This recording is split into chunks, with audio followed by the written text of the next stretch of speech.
Hello, good morning students. देखिए, पिछले lecture में हम लोगों ने वर्नर्स थ्योरी के बारे में पढ़ा था और वर्नर्स थ्योरी में हमने आपको बताया था कि प्राइमरी वैलेंसीज क्या होती हैं, सेकेंडरी वैलेंसीज क्या होती हैं, प्राइमरी वैलेंसीज किस तरह से रिप्रेजेंट करते हैं, सेकेंडरी वैलेंसीज किस तरह से रिप्रेजेंट करते हैं। शायद आप लोगों ने उस लेक्चर को पढ़ लिया होगा। उस लेक्चर को जब आपने देख लिया होगा तो कुछ क्वेश्चंस उसके बेस पे आगे हम सॉल्व कराने जा रहे हैं। अगर आपने नहीं देखा है तो पहले उस लेक्चर को पूरा देखिए, उसके बाद इन क्वेश्चंस को कीजिए। एक एनसीईआरटी का एग्जांपल है, पहला ही एग्जांपल है वर्नर थ्योरी में। उस एग्जांपल को देखिए, हमने ये लिख रखा है बोर्ड पे। On the basis of following observations made with the aqueous solution. ये एक्वस सॉल्यूशन बनाने के बाद कुछ ऑब्जर्वेशंस मिले हैं, तो इन ऑब्जर्वेशंस के बेस पे असाइन द सेकेंडरी वैलेंसीज। आपको सेकेंडरी वैलेंसीज बतानी है and also right the formula of complex. Complex का आपको फार्मूला भी लिखना है। क्या है कि एक पहला कॉम्प्लेक्स है PdCl2 into 4NH3। पहले हमने इसमें फार्मूला कंपाउंड का लिखा है। उसके बाद मोल्स ऑफ AgCl प्रेसिपिटेटेड पर mole of compound with AgNO3 solution. जब आपने AgNO3 सॉल्यूशन मिलाया तो AgNO3 सॉल्यूशन मिलाने पर क्या होगा कि जो काउंटर आयन होंगे, जो इस आपके कोऑर्डिनेशन स्फीयर के बाहर के आयन होंगे, वो आयनाइजेबल होते हैं और वो आयन AgNO3 के मिलाने से AgCl के फॉर्म में प्रेसिपिटेट हो जाएंगे। तो जब हमने इस PdCl2 4NH3 इस कॉम्प्लेक्स में हमने AgNO3 मिलाया तो 2 मोल AgCl के प्रेसिपिटेट हुए। NiCl2 6H2O में मिलाया आपने AgNO3 सॉल्यूशन एक्सिस में, 2 मोल AgCl फिर से प्रेसिपिटेट हुए। इसमें हमने AgNO3 सॉल्यूशन मिलाया तो कोई भी मोल AgCl के प्रेसिपिटेट नहीं हुए। इसमें हमने AgNO3 सॉल्यूशन मिलाया, 1 मोल प्रेसिपिटेट हुआ और इसमें हमने जब AgNO3 मिलाया तो कोई भी मोल AgCl का प्रेसिपिटेशन नहीं आया। तो अब आपको एक तो बताना है सेकेंडरी वैलेंसीज क्या होंगी और दूसरा आपको फार्मूला कॉम्प्लेक्स का लिखना है। ये दो आपको इसमें इंफॉर्मेशन देनी है। तो हम आगे इसी में इंफॉर्मेशन कलेक्ट करेंगे। सेकेंडरी वैलेंसीज क्या है,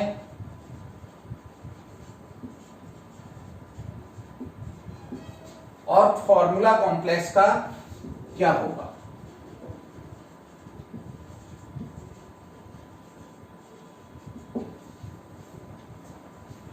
इस पे जरा ध्यान दीजिए। PdCl2 into 4NH3, इसमें आपको क्या दिख रहा है कि आपके 2 मोल AgCl प्रेसिपिटेट हो रहे हैं। कुल नेगेटिव और न्यूट्रल मॉलिक्यूल्स या एटम्स यहां मिला के कितने हैं? 6। 4NH3 है, 2 है आपकी क्लोराइड। आपको मालूम है कि जो प्राइमरी वैलेंसीज होंगी वही आयनाइजेबल होती हैं, तो वही क्या करेंगी? प्रेसिपिटेट देंगी और वो उसमें भी वो प्राइमरी वैलेंसीज जो काउंटर आयन के फॉर्म में होंगी, स्क्वायर ब्रैकेट के बाहर होंगी वो। तो इसका मतलब यहां पर 2 मोल AgCl प्रेसिपिटेट हो रहा है। इसका मतलब ये 2 क्लोराइड ये as a primary valency work करेंगे। तो इस तरह से हमारे इसमें 4 ये जो होंगे वो क्या होंगे? लिगेंड्स होंगे। तो सेकेंडरी वैलेंसीज कितनी हो जाएंगी इसमें? 4। सेकेंडरी वैलेंसीज 4, क्योंकि 2 तो आयनाइज हो ही रहे हैं, तो वो आयनाइजेबल वाले तो बाहर चले ही गए, इसलिए सेकेंडरी वैलेंसीज आपकी बचेंगी केवल इसमें 4। 2 ये आपके काउंटर आयन हो गए। अब हम इसका फार्मूला कैसे लिखेंगे? फार्मूला देख लीजिए। फार्मूला हम कैसे लिखेंगे कि जो 4 आपकी सेकेंडरी वैलेंसीज हैं NH3 द्वारा सेटिस्फाई हो रही हैं, वो तो आपके स्क्वायर ब्रैकेट के अंदर आ जाएंगी, PdNH3 का होल 4। और जो आयनाइजेबल वैलेंसीज हैं प्राइमरी, वो बाहर आएंगी क्योंकि 2 मोल AgCl प्रेसिपिटेट हो रहे हैं, तो ये आपका बाहर आ जाएगा Cl2। ये आपका फार्मूला काहे का हो जाएगा? ये फार्मूला हो जाएगा कॉम्प्लेक्स का। अगले कंपाउंड में देखिए, फिर से हमारे 2 मोल AgCl और 2 मोल AgCl क्लोराइड से बनेंगे। इसका मतलब ये क्लोराइड प्राइमरी वैलेंसी होंगी और 6 वाटर मॉलिक्यूल्स हैं, ये आपकी सेकेंडरी वैलेंसीज होंगी। तो इसमें वाटर मॉलिक्यूल हैं 6, ये सेकेंडरी वैलेंसीज का काम करेंगे। तो इस तरह से हमारी 6 सेकेंडरी वैलेंसीज हो गई और 2 primary valencies which are ionizable and it these, जितने मोल AgCl प्रेसिपिटेट हो रहा है उतनी primary valencies as a counter ion होंगी, आपके कोऑर्डिनेशन स्फीयर के बाहर होंगी। तो हमारे 2 क्लोराइड इसमें भी बाहर लिखने होंगे। तो आप कैसे लिखेंगे, देखिए इसका फार्मूला कैसे आएगा। Ni सबसे पहले सेंट्रल मेटल एटम लिखा जाता है, उसके बाद इससे जुड़े हुए लिगेंड्स 6 है, तो ये आ जाएगा H2O का होल 6 और बाहर आ जाएगा आपका Cl2। समझ गए होंगे कि 2 मोल AgCl प्रेसिपिटेट हो रहा है, तो इसका मतलब काउंटर आयन 2 होंगे क्लोराइड आयन, और शेष बचे 6 ये आपकी सेकेंडरी वैलेंसीज हैं, वो स्क्वायर ब्रैकेट के अंदर आएंगे। इसको देखिए, इसमें हमने AgCl मिलाया, तो AgCl मिलाने से क्या हो रहा है, एक भी आपका मोल AgCl के फॉर्म में प्रेसिपिटेट नहीं हो रहा है। इसका मतलब क्या हुआ कि प्राइमरी वैलेंसी इसमें आयनाइजेबल क्लोराइड 0 होंगे, तो हमारे जितने भी क्लोरीन हैं 4 + 2 6, ये काहे का वर्क करेंगे, सेकेंडरी वैलेंसीज का वर्क करेंगे ही करेंगे। इसका मतलब क्या हुआ कि जो आपका कॉम्प्लेक्स है वो कैसे लिखा जाएगा, Pt Cl6। अब बचा आपका हाइड्रोजन, ये Hi। जब भी आपका काउंटर आयन नेगेटिव आयन होता है तो बाद में लिखा जाता है, और काउंटर आयन पॉजिटिव होता है तो पहले लिखा जाता है कोऑर्डिनेशन स्फीयर से। तो ये H2 आपका लिखा जाएगा यहां, और ये एसिड है, प्लेटनिक एसिड होगा, और इसका ये फार्मूला बन जाएगा। अगला कॉम्प्लेक्स देखिए, इसमें हमारा केवल 3 क्लोराइड में से 1 आयनाइजेबल है। इसका मतलब 2 क्लोराइड जो है सेकेंडरी वैलेंसी शो करेंगे, और ये तो सेकेंडरी वैलेंसी शो करेंगे ही, तो कुल मिला के 4 + 2 सेकेंडरी वैलेंसीज इसमें 6 हो जाएंगी। अब इनका फार्मूला कैसे लिखा जाएगा, फार्मूला लिखा जाएगा कोबाल्ट, उसके बाद NH3 कितने हैं 4 और Cl2, टोटल आपकी वैलेंसी आपकी सेकेंडरी 6 हो गई। एक क्लोराइड आपका बचा, वो 1 मोल AgCl दे रहा है, वो बाहर आ जाएगा Cl-। अगले कंपाउंड को देखिए, इसमें आपका कोई भी मोल AgCl प्रेसिपिटेट नहीं हो रहा है। इसका मतलब ये जो क्लोराइड मौजूद है ये प्राइमरी वैलेंसी का काम न करके सेकेंडरी वैलेंसी का काम करेंगे, और इसका जब फार्मूला हम लिखेंगे तो कैसे लिखा जाएगा इसका फार्मूला, कि दोनों NH3 और दोनों क्लोराइड ये कॉम्प्लेक्स के अंदर ही होंगे। तो इस कंपाउंड का इसमें जो है 2 + 2 कुल मिला के वैलेंसी कितनी हो जाएंगी 4, और इसका जो फार्मूला निकल के आएगा वो क्या आएगा, Pt NH3 का 4 Cl2। ये अमीन है, ये क्लोराइड है। मॉडर्न IUPAC कॉन्सेप्ट ये कहता है कि सेंट्रल मेटल एटम के बाद पहले हम वो लिगेंड लिखेंगे जिसका अल्फाबेटिकल ऑर्डर में नाम पहले आता है, अमीन पहले आता है, क्लोराइड बाद में आता है। तो इस तरह से हमारा ये जो आपका क्वेश्चन में पूछा गया था कि what are the secondary valencies, वो सेकेंडरी वैलेंसीज हमने नोट कर दी, और साथ ही साथ आपको ये पूछा गया था कि इसमें फार्मूला कॉम्प्लेक्स का क्या होगा। एक बार फिर से समझ लें, ये आपके कंपाउंड दिए थे, इन कंपाउंड्स में हमने AgNO3 सॉल्यूशन मिलाया, तो AgNO3 मिलाने से कितने मोल AgCl प्रेसिपिटेट हुए वो हमें पता चला। वर्नन ने कुछ फार्मूला में प्राइमरी और सेकेंडरी वैलेंसीज का अनुमान इसी आधार पर लगाया था कि जो आयनाइजेबल वैलेंसीज होती हैं वो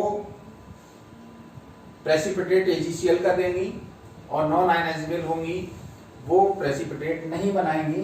तो हमने इसमें AgNO3 मिला के देखा कि 2 मोल AgCl, इसमें 2, इसमें 0, इसमें 1, इसमें 0। इस बेस पे हमने सेकेंडरी वैलेंसीज कैलकुलेट कर ली। टोटल वैलेंसी होंगी जितने इसमें आपके टोटल लिगेंड्स अवेलेबल हैं उसके बराबर होंगी टोटल वैलेंसी। तो उसमें से प्राइमरी वैलेंसी ये आपके क्लोराइड जो आयनाइजेबल है उसके बेस पे पता कर ली और सेकेंडरी वैलेंसीज आपकी बची हुई हो जाएंगी। तो इस क्वेश्चन को आप जल्दी से नोट कर लीजिए। हम दूसरा एक और क्वेश्चन देखते हैं इसी तरह का और उसके बारे में देखते हैं कि क्या प्राइमरी वैलेंसीज और सेकेंडरी वैलेंसीज पर बेस्ड है कि नहीं। चलिए दूसरा क्वेश्चन हम देखते हैं। देखिए इसको आपने नोट कर लिया होगा।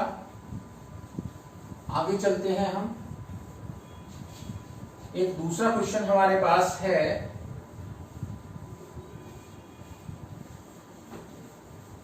उस क्वेश्चन को समझिए क्या क्वेश्चन है और उसका अनुमान लगाइए। प्राइमरी वैलेंसी सेकेंडरी वैलेंसी के बेसिस पर ही है question.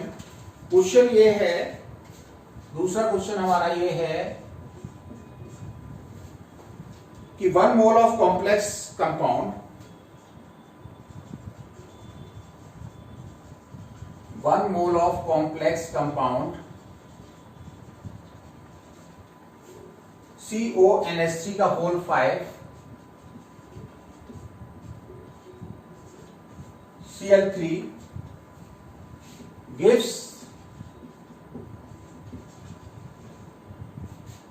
3 moles of ions. 3 moles of ions on dissolution in water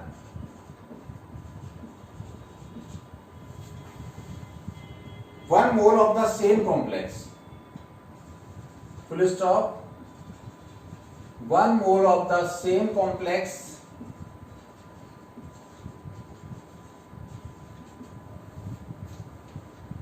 react with 2 moles of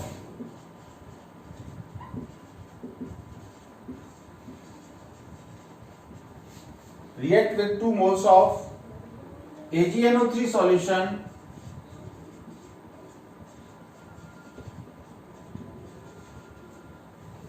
to give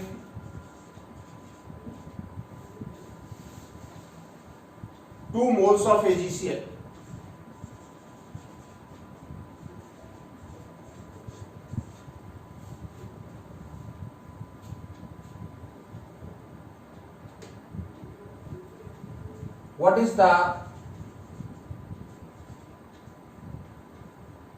What will be the, या ऐसे लिख लें, the structure of complex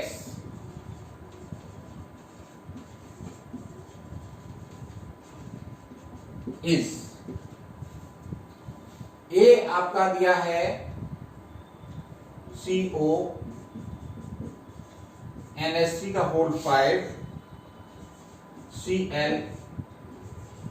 Cl2, B दिया है CONH3 का होल थ्राइस Cl2,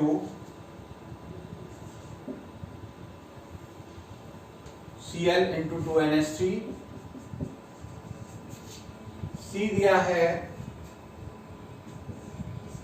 CONH3 का whole 4 Cl3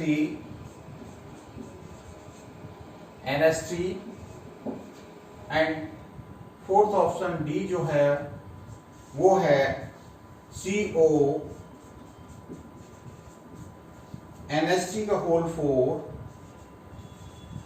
Cl2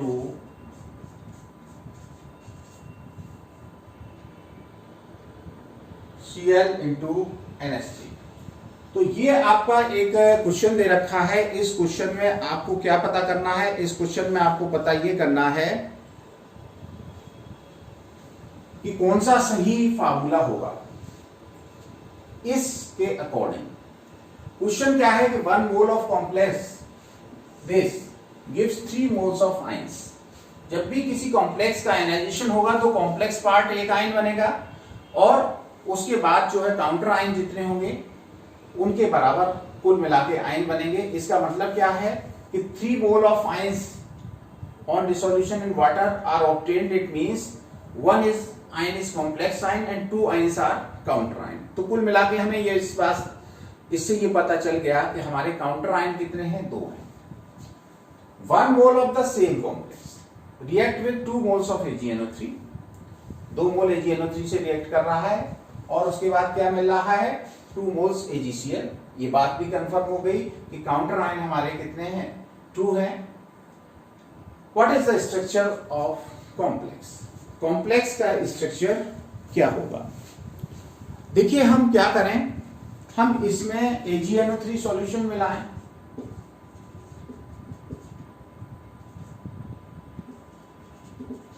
तो आपके आयनाइजेबल आयंस 2 हैं क्लोराइड, तो कितने मोल AgCl? इससे 2 मोल AgCl मिल जाएगा। इसमें हमने AgNO3 सॉल्यूशन मिलाया, इसमें आयनाइजेबल आयन क्लोराइड 1 है तो इसमें 1 मोल AgCl बनेगा। इसमें हमने AgNO3 सॉल्यूशन मिलाया तो इसमें कोई भी आपका क्लोराइड आयन आयनाइजेबल नहीं है तो इससे 0 मोल AgCl बनेंगे। इसमें हमने फिर से AgNO3 का सॉल्यूशन मिलाया, एक्वस सॉल्यूशन, तो इसमें भी एक क्लोराइड है तो 1 मोल AgCl बना। हमारा ये कॉम्प्लेक्स कितने मोल AgCl दे रहा है? 2 मोल AgCl दे रहा है। तो इसलिए हमारा ये कॉम्प्लेक्स जो होगा वो आपका कॉम्प्लेक्स सूटेबल कॉम्प्लेक्स होगा। तो इस तरह से हम इसमें प्राइमरी वैलेंसीज और सेकेंडरी वैलेंसीज के बेस पे कॉम्प्लेक्स का टाइप देख सकते हैं। क्या कॉम्प्लेक्स का टाइप होगा उसको हम समझ सकते हैं। अब देखिए इसमें थोड़ा सा ये क्वेश्चन आपने नोट कर लिया होगा, समझ लिया होगा। आगे चलते हैं। वर्नन ने क्या किया कि मोलर कंडक्टिविटीज के बेस पे भी फार्मूले के अनुमान लगाए। आपने Kohlrausch's law of independent migration of ions पढ़ा है। कॉलरास लॉ में ये बताया गया है कि जब किसी भी इलेक्ट्रोलाइट को आप डिसॉल्व करते हैं तो उसमें जितने आयन पैदा होते हैं उनकी हर एक की अपनी अपनी कंडक्टिविटी होती है और टोटल मोलर कंडक्टिविटी उनकी आयनिक कंडक्टिविटीज का सम होती है। तो कॉलरास लॉ के कुछ फैक्ट्स को, कुछ डाटास को यूज करते हुए वर्नन ने भी कॉम्प्लेक्स का फार्मूला निकालने में उससे कुछ हेल्प ली। कैसे ली वो देखिए। Formula of complex on the basis of where molar conductivities lambda n। देखिए कुछ टाइप के इलेक्ट्रोलाइट हैं, उनकी कंडक्टिविटी डेफिनेट कंसंट्रेशन पर उन्होंने निकाली और निकाल के क्या उनका जो है कंडक्टिविटी निकल आई। हम पहले टाइप ऑफ इलेक्ट्रोलाइट की बात करेंगे। टाइप ऑफ इलेक्ट्रोलाइट, उसके बाद हम उसमें देखेंगे नंबर ऑफ आयंस, कितने नंबर ऑफ आयंस फार्मूला में मौजूद हैं। Number of ions in 1 formula unit,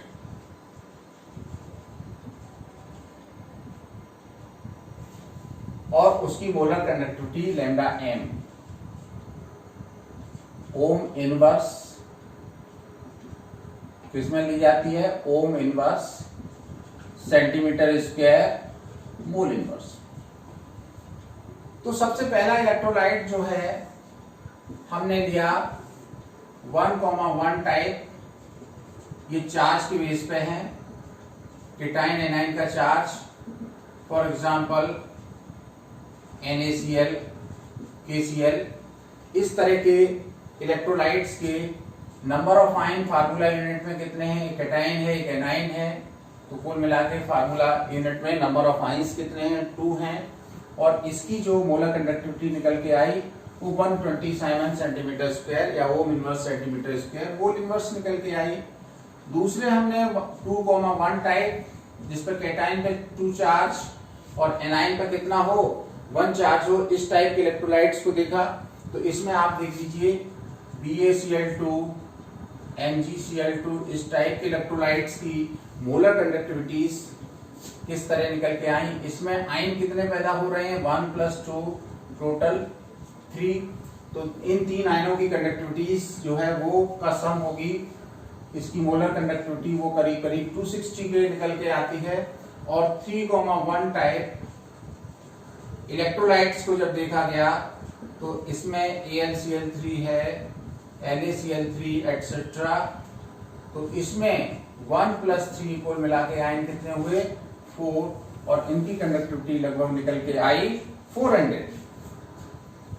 तो इन कंडक्टिविटीज के आंकड़ों के बेस पर क्या किया, इन कंडक्टिविटीज के आंकड़ों के बेस पर कोहलराश ने ये कंक्लूजन निकाला कि हमारा अगर कोई कॉम्प्लेक्स कंपाउंड है और उसमें अगर 2 आयन पैदा हो रहे हैं तो उसकी कंडक्टिविटी किस रेंज की होगी, वो उसी रेंज की होगी जो कि आपके कोहलराश ने दिए थे। अगर 3 आयन पैदा हो रहे होंगे तो उनकी कंडक्टिविटी का रेंज आपका वो सेकंड नंबर पे है उसके इक्वल होना चाहिए। और अगर 4 आयन प्रोड्यूस हो रहे होंगे तो उनकी कंडक्टिविटीज जो हैं वो इसके करीब करीब होनी चाहिए। अब इसी बेस पे, इसी डाटा के बेस पे, इस डाटा को हम लिखे ले रहे हैं यहाँ पर और अलग ये दे रहे हैं कि 2 आयंस अगर प्रोड्यूस होते हैं तो 120 के करीब लिखिए, 3 आयंस से कितनी कंडक्टिविटी आ रही है 260, और अगर 4 आयंस प्रोड्यूस हुए तो कंडक्टिविटी निकल के आ रही है 400।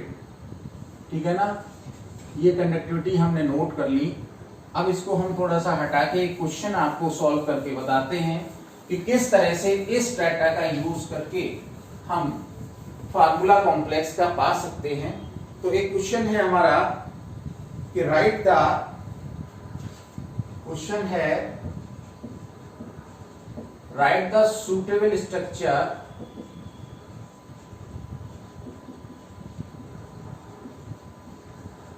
Of complex of complexes from following data। Data क्या है, पहले तो कंपाउंड दिया है,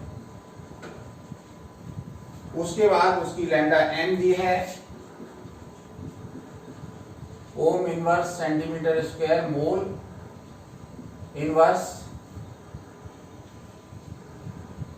और उसके बाद ये वैल्यूज क्या क्या दे रखी हैं वो देख लीजिए। सबसे पहले दिया है COCl3 × 6NH3, इसकी 432 के करीब दी रखी है। दूसरा है COCl3 × 5NH3, इसकी कंडक्टिविटी -261 दे रखी है।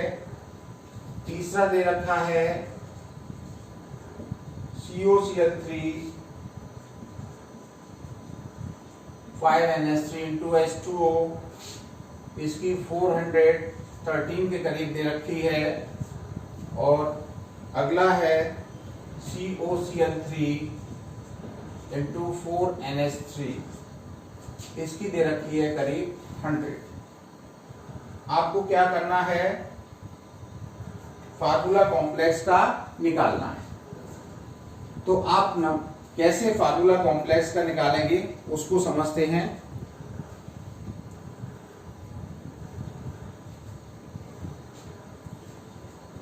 इसमें हम देखिए ये जो डाटा दिया है इससे हम ये देखें कि इसमें इस कॉम्प्लेक्स से टोटल आयन कितने प्रोड्यूस होंगे।